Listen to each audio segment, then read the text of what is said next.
Stephanie Miller is joined by Phil Ittner, a longtime war correspondent with expertise in Eastern Europe. Together, they remember Alexei Navalny, his legacy, and where the Russian protest movement goes from here. Stephanie? And we just talked about that. Of course, Trump, it took him several days to finally say something. And of course, he made it about him and whining about his trial as if he's Navalny, right? Yeah.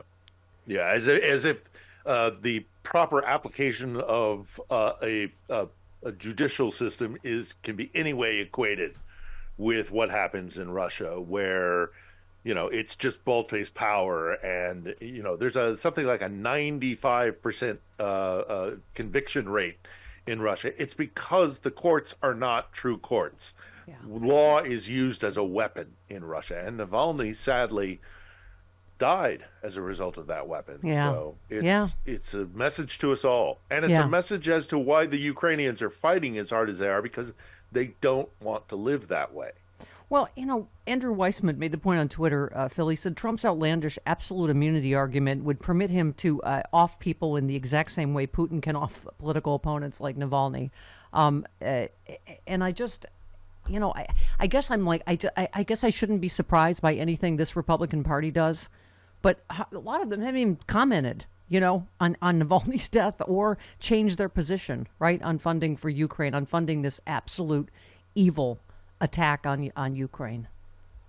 Yeah, I've even seen people go further than that and say that Navalny is now being used as a tool to push through aid. Well, oh yeah, darn right, sure, yes, yeah. Because that's exactly what the Ukrainians are resisting. The Ukrainians, as flawed as things are here, and as damaged and as wounded as these people are by centuries of oppression by the Russians, they hope for a better world where their court systems cannot be abused in this way. And it's not perfect here, but you want to make it better? Get rid of the Russians, get rid of the Russian influence, get rid of the legacy of Russia, and that includes a court system here, which admittedly is deeply flawed. But the Ukrainians want to make it better, and seeing things like Navalny or the other people who are currently political prisoners around the former Soviet Union. I look at Mikhail Saakashvili, currently imprisoned in Tbilisi, Georgia, because the government there is beholden to Putin. I see numerous political prisoners in places like Belarus. Yeah. This is the polluting influence of Russia. People being arrested for leaving flowers for Navalny. I was saying in the documentary, I mean, just him saying, if I'm, this is my message to you, don't give up. If I'm killed, he talks about it. I mean, he says, everything's going to be okay. And even if it's not, at least we lived honest lives. I mean, it's just, I think. I didn't agree with everything that Alexander Navalny said. I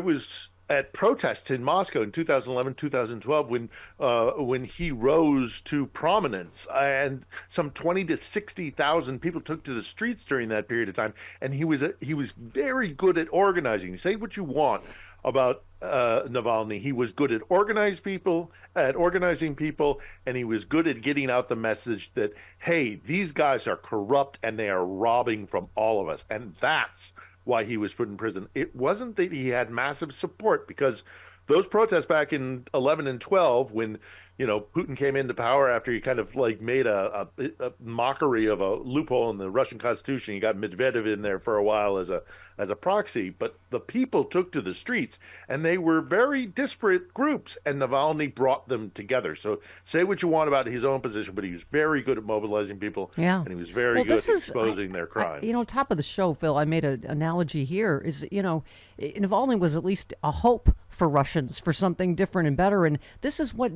murderous dictators like Donald Trump would love to be. That's what they want to do, is crush our spirit, make us feel hopeless, make us feel like, Trump's inevitable, and he's not. I mean, this makes me so furious, particularly after 2016.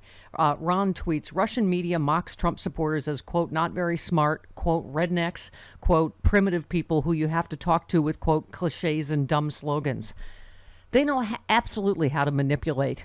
These are the idiots sending money to Donald Trump, to help pay for his latest criminality.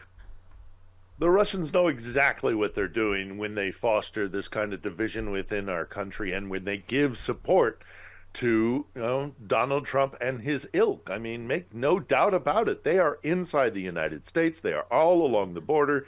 The Russians' intention is always to divide and conquer. They want to split us off from one another. They want to split our transatlantic alliances. That's why I think we've got Trump talking so badly about NATO. He's doing exactly what Putin wants him to do. They study us, and they know that they don't have a chance to beat us if they can break us off from one another. But if we can stay united, we can push back against Putin and his autocratic ilk. I wanted to get your take on our friend Tristan Snell, who prosecuted Trump University. It tweeted, "Here's how Western allies should respond to Putin executing Navalny. Seize the $388 billion in Russian funds currently frozen in Western bank accounts and give it to Ukraine today."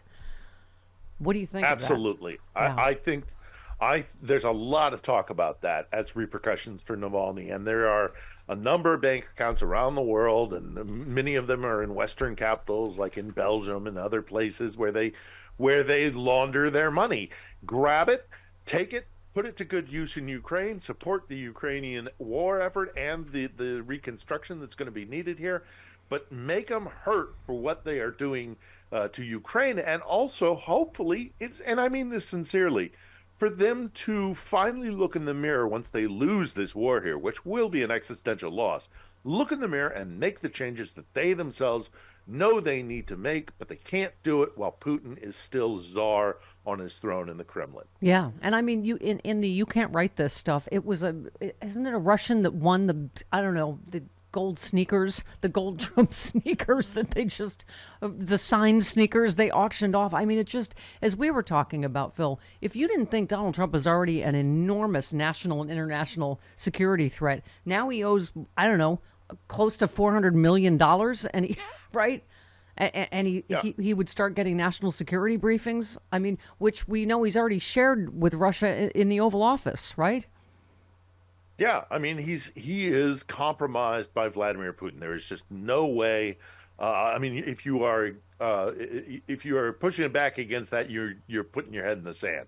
Yeah. He is clearly compromised by Putin, or he's a fellow traveler. As you mentioned, he would love to be an autocrat, but this is what Navalny was pushing up against. He was pushing up against many things, but one of them was the corruption within the Kremlin, Putin's Kremlin, but also the idea that a country the size of Russia could be controlled by one single man and everybody else around him is just an apparatchik or a yes man. Navalny was searching for a more pluralistic Russia and hoping that in so doing, he could empower, that people could be empowered. It's empowering the Russian people that I think Navalny wanted to see happen. And for a guy like Vladimir Putin, that was just absolutely unacceptable. So whether they killed him as a result of the poisoning and his health conditions, or whether they let him die in what are awful prisons. I've been to a couple of Russian prisons as a journalist covering them. They are not they're not comfortable places by any stretch of the imagination. What did Russia say? Oh, sudden death syndrome. Yeah, that happens to a lot of Putin critics. Yeah, weirdly, when you're 47 and out for a walk. Yeah, it's minus 20, and we're making you walk in your bedroom slippers, kind of thing. I mean, and we're not feeding you. And prisons are awful things in Russia. If you are a ward of the state in any way, shape, or form in Russia, you are seen as a burden on the state, and thereby you're kind of you're just disregarded. And we got to I think that if they didn't kill him, they certainly didn't stop him from dying. Yeah. We got to take a page from him when he said, "The thing I want you to know is don't give up. If they kill me, it means we were right." Just take a listen to this, Phil. I think Vote Vets is one of our great organizations here. But take a listen to this ad. Привет, моя куколка. Putin's puppet is back with a vengeance, and Republicans are marching in lockstep, following orders to strangle the freedom fighters in Ukraine, threatening to break the NATO alliance that's kept the West safe, and encouraging Putin to invade our European allies. I would encourage them to do whatever the hell they want. Just ask the people of Poland, Finland, and the Baltics, whose borders are already under assault from Russia, whether they trust Putin the way Trump does. Ask the parents of American service members if they're ready to sacrifice their kids' lives for Trump's weakness. Whatever happened to Republicans standing up for freedom? Mr. Gorbachev, tear down this wall.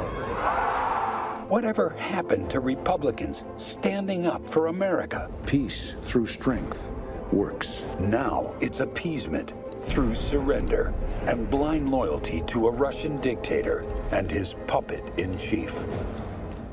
Yeah, I mean, you just can't say it enough. Phil, are you feeling, President Biden said he said to Zelensky he feels confident we are going to get this aid. Are you?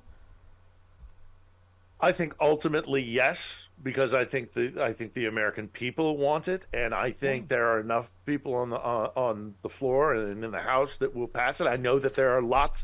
I find it very interesting, Steph, that a lot of Republican House members are declaring that they will not run for re-election. I think we're up to 23 now, and I don't think that's a coincidence that these announcements have came as we get, shamefully they're on recess, but they should be drawn back, reconvened. But when they eventually do reconvene, I think these people who are making these public announcements that they aren't going to be running for re-election will allow them to vote their conscience. I think it will pass, but it can't come soon enough. They're losing territory here because we're running out of ammo. Yeah, and to your point, Phil, I'd saved this for you. New Pew poll, 74% of Americans view the war in Ukraine as important to U.S. national interests.